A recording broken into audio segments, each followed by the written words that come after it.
स्वागत है आपका सुकून भरी इस यात्रा में। दोस्तों, हमेशा हम लोग अपने विचारों की जंग के साथ उलझे रहते हैं। हमेशा हमारे दिमाग में विचारों की एक अंतहीन जंग चल रही होती है, जिसमें हजारों सुझाव, हजारों डर और हजारों शंकाएं होती हैं। लेकिन दोस्तों, अक्सर हम जिसे अपनी अंतरात्मा समझते हैं, वो महज हमारे मन का डर होता है।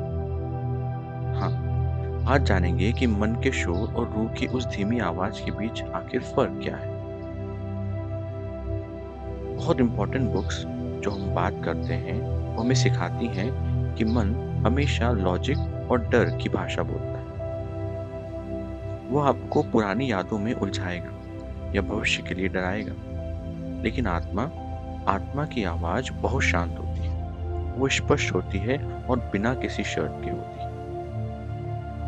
जब हमारी गाइड्स हमें संपर्क करते हैं, तो वे शब्दों का नहीं बल्कि फीलिंग्स का इस्तेमाल करते हैं। मन कहता है कि अगर ऐसा हुआ तो क्या होगा, जबकि रूह कहती है कि सब ठीक है, बस आगे बढ़ो।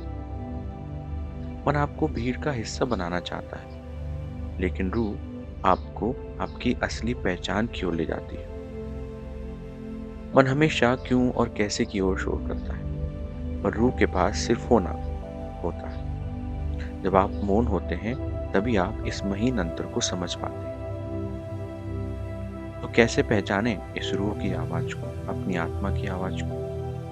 अपनी रूह की आवाज को पहचानने के दो अचूक तरीके हैं। पहला, शांति का एहसास। हाँ, रूह का फैसला कभी भी आपको बेचैन नहीं करेगा। अगर आप किसी विचार के बाद भीतर से शांत महसूस कर रहे हैं, तो समझ जाइए कि वो रूह की पुकार है।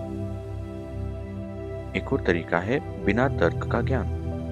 कभी कभी आपको बस पता होता है कि आप क्या सही है और क्या गलत, भले ही दुनिया उसे गलत कहे। यह आपको रूह का सहज ज्ञान है। इसे इंट्यूशन कहा जाता है। देखिए, बाहर गुरु ढूंढना बंद कर दीजिए। आपकी रूह के पास आपके हर सवाल का जवाब पहले से ही मौजूद है। बस उस तक पहुंचने के लिए मौन का पुल पार करना होगा। शोर को थामिए ताकि आप खुद को सुन सकें। क्या आपने कभी अपनी रूह की आवाज सुनी है, जिसने आपकी जिंदगी बदली हो? कमेंट में लिखिए यस, और इसे उस पर्सन को भेजिए जो इस वक्त किसी बड़े असमंजस में या कंफ्यूजन में है।